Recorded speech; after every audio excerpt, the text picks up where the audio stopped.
All right, welcome to This Explainer on the 1138 Enigma. Today, we're unpacking one of the most chilling, literally mind-bending psychological mysteries you're ever going to come across.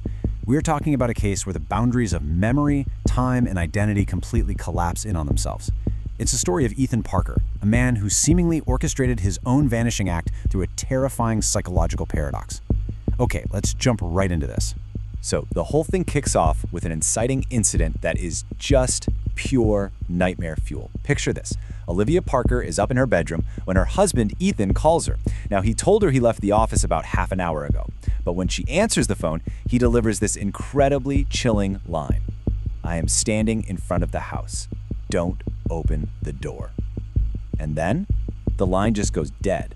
Olivia looks out the window, and sure enough, Ethan's car is sitting right there in the driveway. But Ethan himself, he's nowhere to be seen. Now, you might be wondering what the most crucial detail of that call was. It's the time it was made, exactly 11:38 p.m. I really need you to burn that number into your mind, because 11:38 isn't just a random timestamp in this explainer.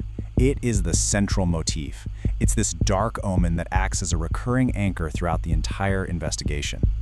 Because when the police actually arrive, they find a crime scene that completely defies logic. The facts are just incredibly eerie. The car engine is completely off, and the driver's side door is wide open. But his wallet, his laptop, his office bag, they're all just sitting right there untouched inside the car. There's no blood, no sign of forced entry, no sign of a struggle whatsoever. Literally, the only things missing are his mobile phone and Ethan himself. And then it gets weirder. Underneath the driver's seat, Detective Ryan Mitchell finds a single piece of paper with Ethan's handwriting on it. It just reads, "Don't trust anyone after 11:38. When the cops question Olivia, she reveals that Ethan had actually been acting really strangely in the days leading up to his disappearance. His bizarre new habit? He was obsessively checking his watch every single night at exactly 11:38 p.m., telling her that the time was, quote, important. Naturally, the police pull Ethan's phone records. They're expecting to find a stalker or maybe some hidden enemy. Instead, they find an impossible log. For the last 7 days, at exactly 11:38 p.m., a call was placed from Ethan's phone. But the receiver, it was Ethan's own number. He had literally been calling himself. The phone company confirmed it wasn't some weird technical glitch. While Olivia slept, Ethan was seemingly sitting there, dialing his own number. Now, the first 6 voicemails from these calls contained nothing but dead silence. But the 7th voicemail, the one left the night before he vanished, actually contained Ethan's voice. He said, "Olivia, if you hear this, tomorrow I will disappear." The forensics lab checked it out and confirmed it was absolutely his voice, totally unedited. But they found something else hidden in the background audio, a really faint, rhythmic electrical sound. Beep, beep, beep. It was the unmistakable sound of a hospital heart monitor. But here's the catch. Ethan wasn't in a hospital. To try and make sense of this whole shebang, Detective Mitchell starts digging into Ethan's past medical records, and he finds a massive turning point from exactly 11 years ago. When Ethan was just 17 years old, he suffered a severe head injury in a brutal car crash. He had always told Olivia he couldn't remember much from the days following the accident. But, as you'll see, the hospital archives painted a very, very different picture. So, the absolutely crucial point here is the timing. Ethan was brought into the hospital just before midnight, but the recorded time of the actual car crash, you guessed it, exactly 11:38 p.m. The exact same time he was obsessively checking his watch, and the exact same time he vanished 11 years later. Coincidence? No way. Things escalate so fast when the detective actually reads the doctor's notes from 11 years ago. When 17-year-old Ethan woke up, he wasn't just, confused from a concussion. He was adamant about something impossible. The medical record clearly states the patient repeatedly insisted that another version of himself was present at the crash site.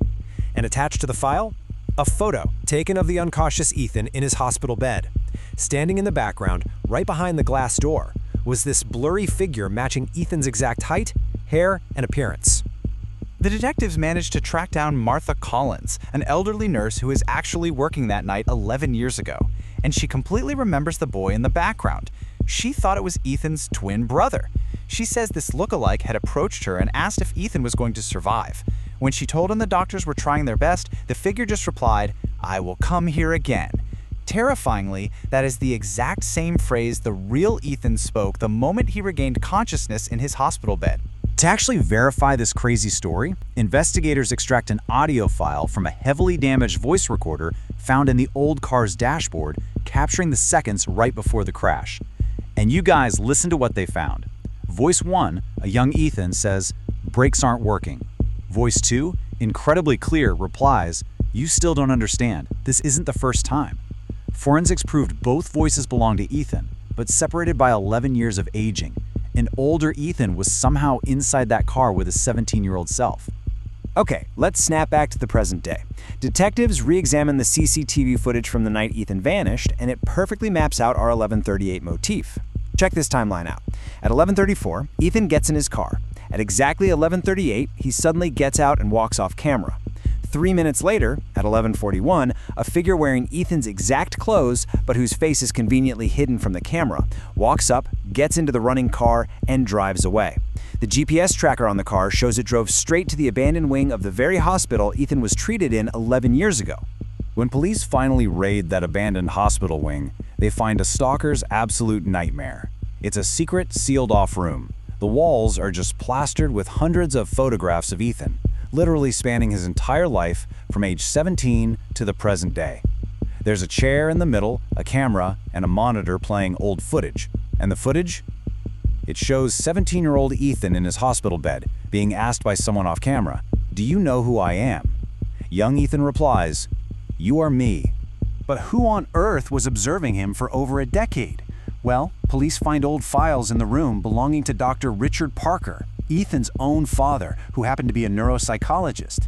Turns out, Dr. Parker was running an unauthorized, highly radical experiment on his own son following the crash.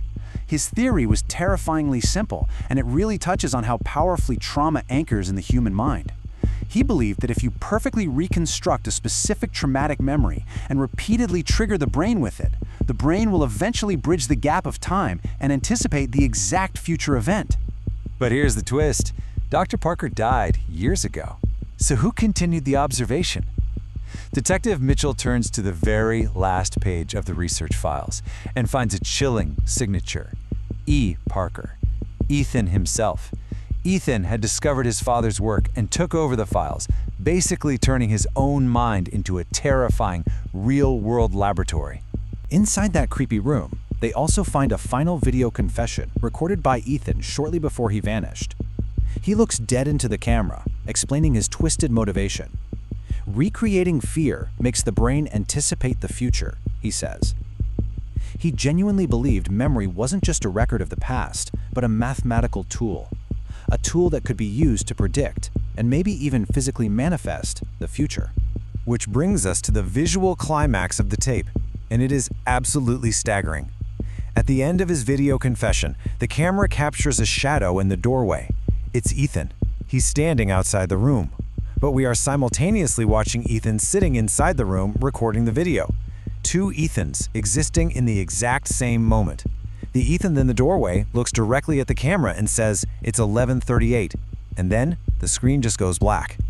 Now, the very next morning, police actually find Ethan alive, hiding in a dilapidated house near the hospital.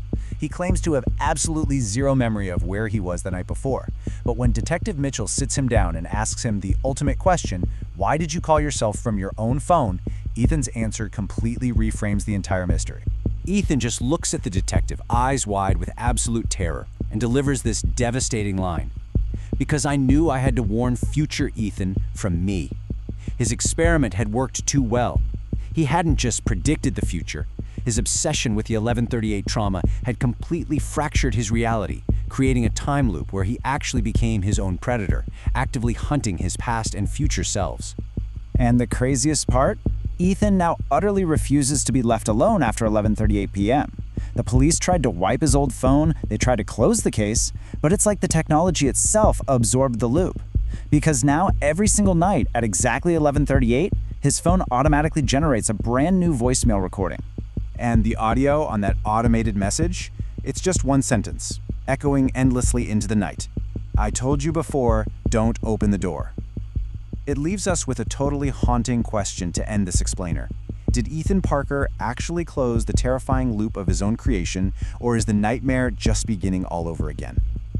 Thank you so much for joining me on this deep dive. Stay curious out there and maybe, just maybe, don't check your watch at 11:38 tonight.